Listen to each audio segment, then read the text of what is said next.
Today on the channel we're going to be having a look and reviewing the Phantom issue number 11 by Regal Publishers, Regal Comics.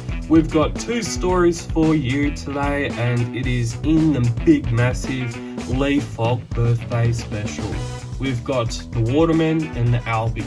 So I hope you enjoy this comic book review of the Phantom issue number 11 by Regal Publishers. It's going to be awesome. And this is the commemoration of the 110th birth issue and anniversary of Falk. He was first born on April the 28th, 1911, and unfortunately passed away on March the 13th, 1999. We also have a little article on the Spotlight on Falk, the 30 Years by Peter J. Bajorkman. Bajorkman? I think it is. And he did a lot of work in the theatre. I actually read this article and I thought it was very, very interesting. If you have this book in your collection, I encourage you to read the article. It's very interesting and you'll find a lot more out about Falk in his 30 years. Falk, he ended up doing 300 plays, and 100 of those plays he actually directed himself, which is, when you really think about it, 300 plays and 100 of those directed by himself is a pretty amazing feat. When you really think about it, it's pretty amazing. And this article was written by Peter J. Bajorkman with help from Valerie Falk and Andreas Eckerson. And also a massive thank goes out to Swaroop Chand, our comic collector friend from Bangalore, for selecting the article and connecting us with Peter and Andreas. Falk, a storyteller, is a book produced. This article was also taken from a book that was produced by the Scandinavian chapter of the Falk Memorable Bengala Explorers Club to celebrate Falk's 100th anniversary as well as the 75th anniversary of the Phantom strip. And now the stories.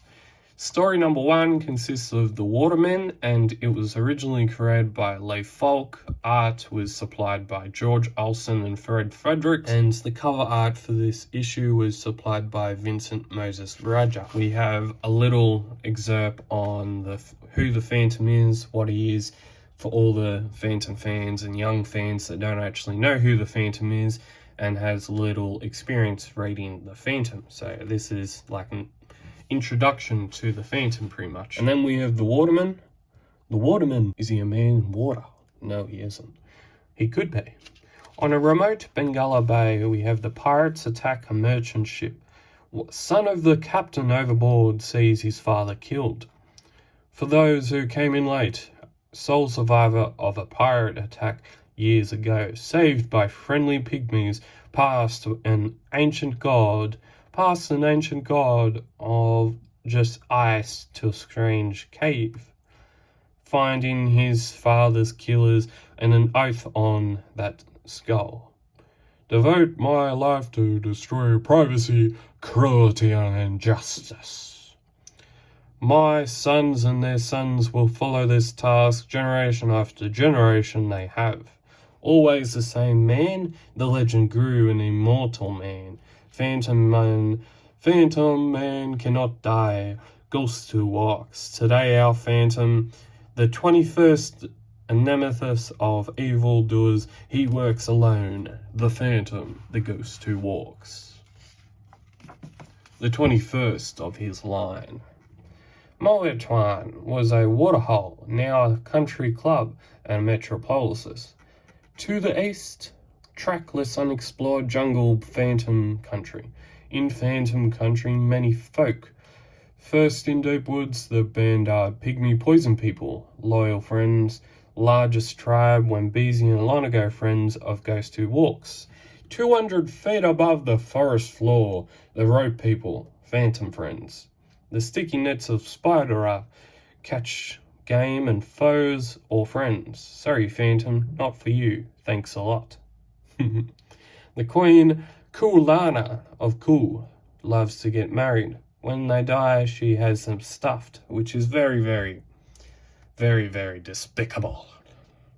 But in a way, it serves her that she can able to remember them, but really doesn't really serve that they can't really go to rest, to say. They're just stuffed and they're just in a room where she can just admire them still. I guess it's sort of like being loved, but really there's no really respect there. It's just, I want you afterwards, goodbye. But I'll still admire you through days and days. I guess there's sort of a love there, but really there's no real respect. She's only looking for a person to spend time with. And after that time, well, you're stuffed. When they die, she has them stuffed. Literally. Good morning, George, dear Keith, sweet Fred. Must be pretty sweet. He's very sweetie. Sweetie. Oh, Phantom headpiece feared by jungle folk as cannibal killers. Phantom proved beasts are gentle plant eaters. Different, yes, but good. Other folks in Phantom land. Giants with dwarf slaves in their bowling game. Be friends, or else. Phantom ended this slavery, brought peace. White savages of Mina, who vanished and returned. Ah, where did you go? We were white savages, and then we went, and then we returned. Crash, strangers of all, tiny space aliens. You wouldn't have to go and visit Area 51, you just have to go and read a Phantom comic to know that, strangers of all, tiny space aliens. Space aliens whose ship crashed. It's not like it's not been documented by the US government and Area 51. Brad's starting an absolute war with everyone. Yes! Prince Vlad, your people may always stay here on Enden. Less unusual, Mori fishermen bring live fish for the great cats of Enden.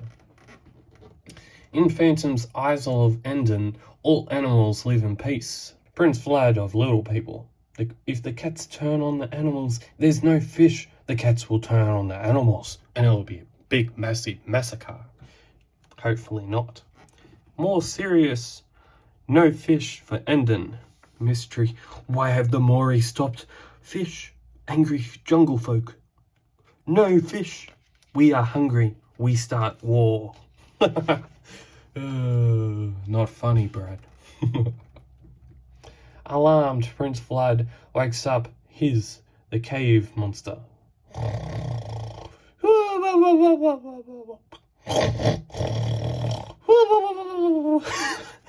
The cats and the cats. The cats and the cats. There's a cat in the hut.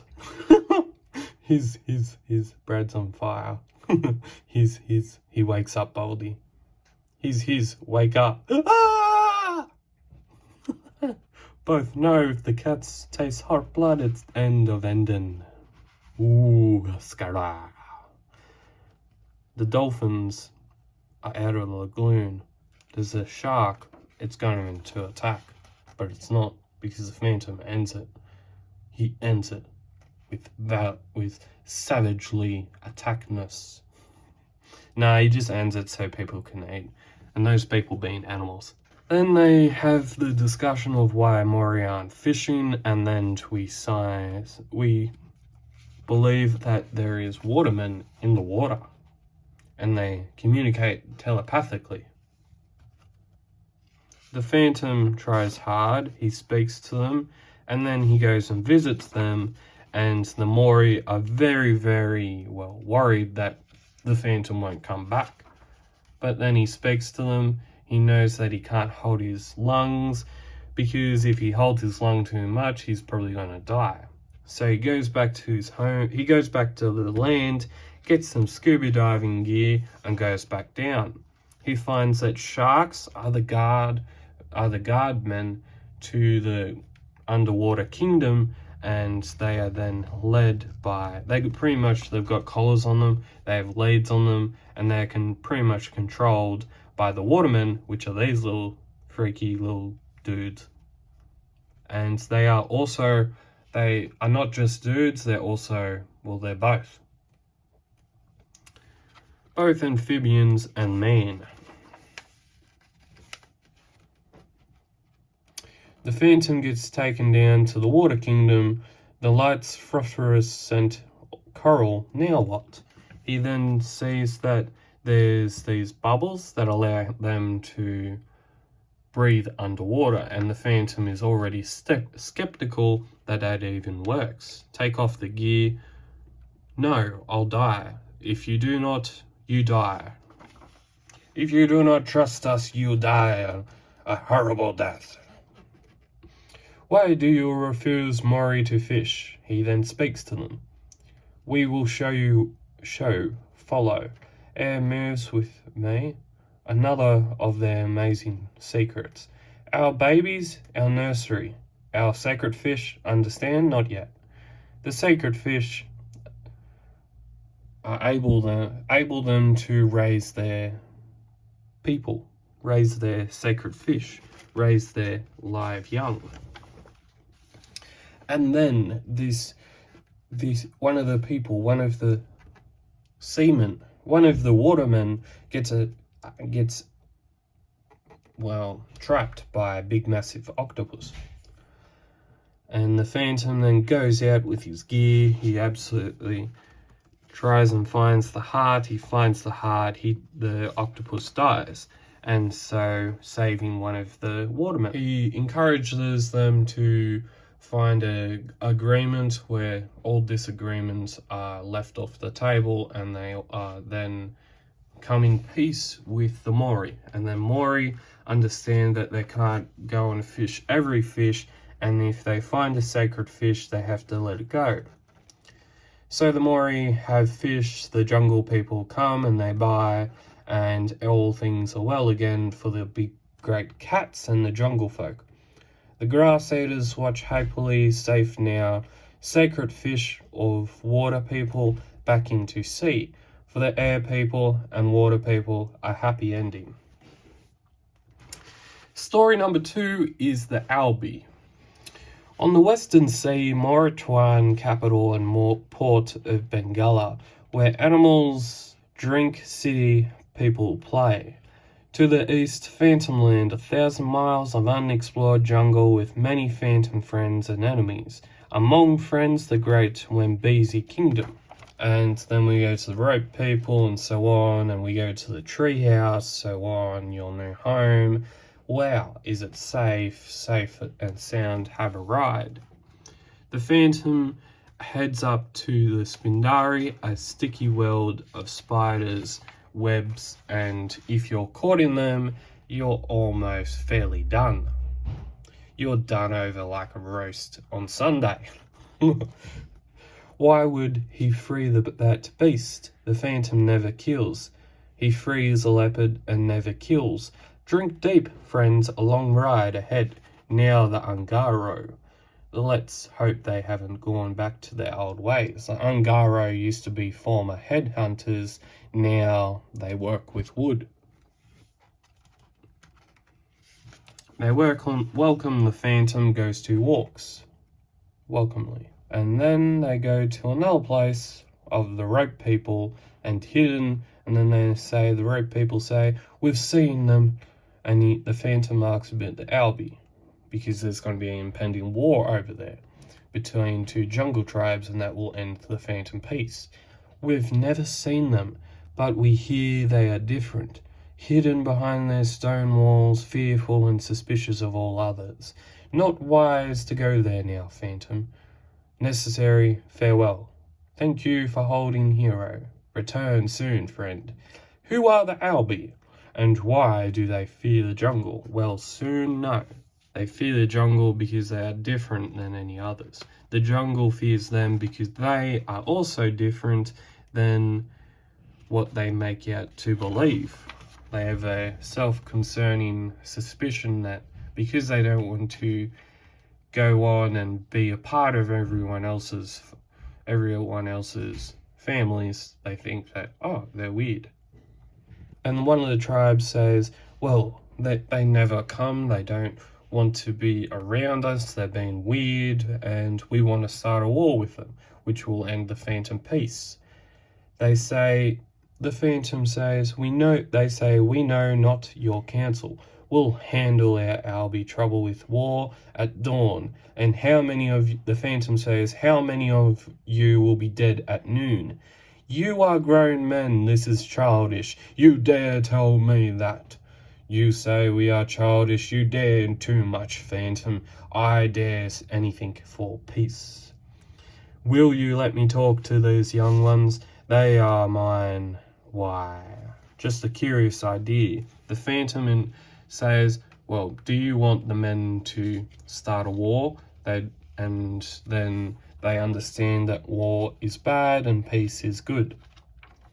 And then that their fathers, their uncles, their cousins won't be dead, and they will then still be able to talk to them. So the Phantom goes to the Albi and sees what they are all about. Then he says and talks to them. They are a little bit standoffish, understandable, not being able to see the Phantom before. And then the Phantom realizes and says, albinos, now you see. I see a beautiful father and daughter. The reason why they think that the reason why other tribes don't want to communicate with them is because they're different than any other person. They're different than any other tribe that's in the jungle. So then they have a self-consuming assumption that they're weird because of what they look like. They're not the same as any other person in the jungle. So they have a self-concerning suspicion that they're not like us. They're not like us because we don't want to be friends with them because they're not like us, and plus they're not the same as us, which leads to them not wanting to be friends because no one wants to be friends with them. And then, we start wars because no one wants to be friends and no one wants to be playing peace. No one wants to come peacefully. The Phantom then asks if the children would like to save their people from becoming enemies by making them enemies no longer. I go to see them, I return before noon. Watch for me. I talked to the Albi chief.